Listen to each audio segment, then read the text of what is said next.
Is Shroud really the best of all time? I was browsing my YouTube page the other day and I noticed there was a lot of Shroud clips being showcased, with titles such as Shroud Aimbot, Shroud Best of All Time, World's Best Aim, and so on. Then I thought about it. Is Shroud the best of all time, or is he just the most well known? I'll admit the clip I'm about to show you, in my opinion, is one of the best clips I've ever seen, from any game, ever. And I'm not just saying that.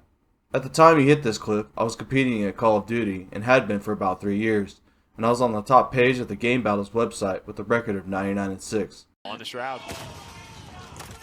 What? Wow. What? Shroud is different, dude. Shroud is Shroud. What? Whoa! What the hell was that? What? Witnessing. Come down the stairs. Got the sim. What?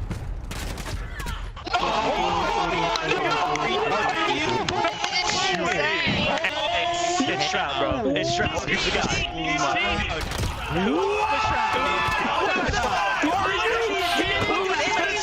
You got a headshot. Oh my god. But I got to thinking, wasn't Shroud a pro Counter-Strike player? And if so, was he good? And what were his stats against other pros? If he was so good, why didn't he stay a pro, or go to the Hall of Game, or whatever it's called in esports? So I sat down and started researching the pro player that is Shroud. If you research the top players of Counter-Strike of all time, Shroud is nowhere near the top 10. He's easily beaten by the likes of Nico, Forrest, Flusha, Coldzera, Guardian, Simple, Kenny, and the list goes on and on. All of these players are MVP awarded, with the range being from 4 to 14 medals, while Shroud has 0. Yeah, that's right, 0.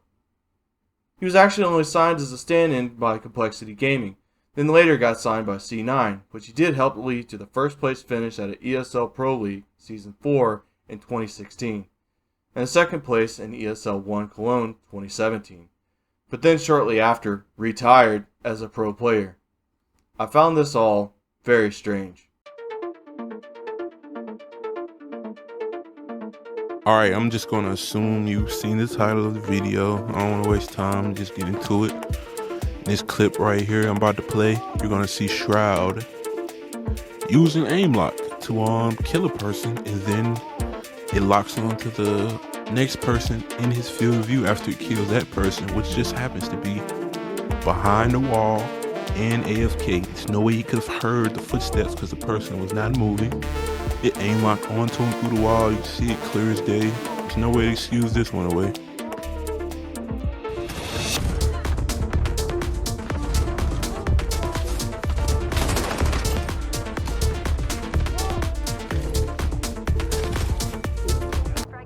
I'll hold these guys. They're pushing hard, boys. One's low, down. Frag out. What did he?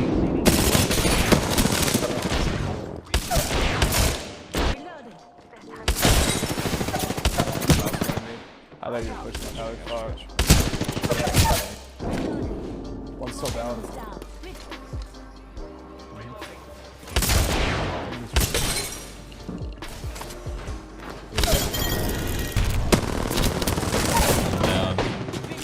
Armor broke.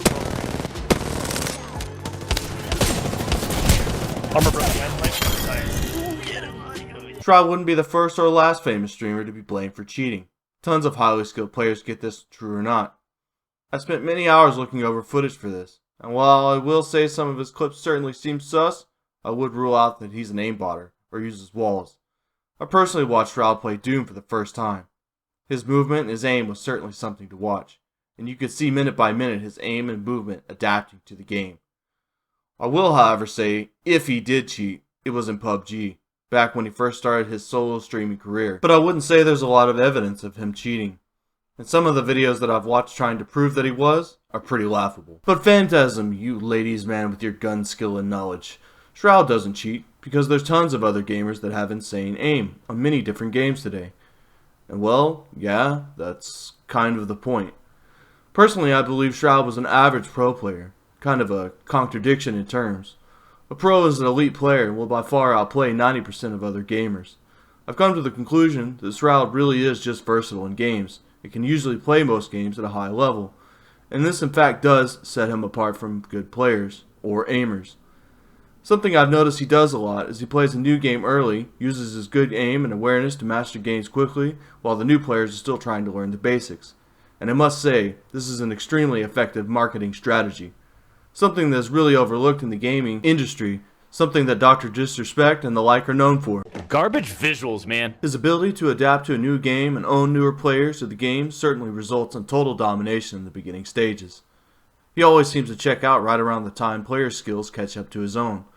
Though this is certainly not always the case, he definitely will return to older games and play in bronze lobbies, such as in Apex, grind the lower ranks, and then move on to something else. I think what I'm most known for is for aim, but I think that's not actually true. I think what my talent is and what I personally think I should be most known for is my ability to adapt to any game. I feel like I could pick up a new game, never played it before, and do really fucking good, you know? I think my aim is not insane, because even if I play a game 24/7, my aim does get really good, but I don't think it's like the best of the best. There's definitely other people who are way more consistent. But yeah, I think that's what I should be most known for, because I could pick up a game brand new, never played it, and do really, really well faster than anybody else can. They will eventually surpass me in skill 100% because they're better than me, but I'll be able to do it very, very well very quickly. So At the end of the day, Shroud is a legend, and will always be known for his world-renowned aim, and is synonymous with esports and gaming. But does that make him the best of all time? I don't think so. I think he's just the most well-known, and was an average pro player. But that's just my opinion. What do you think? Is Shroud really the best of all time?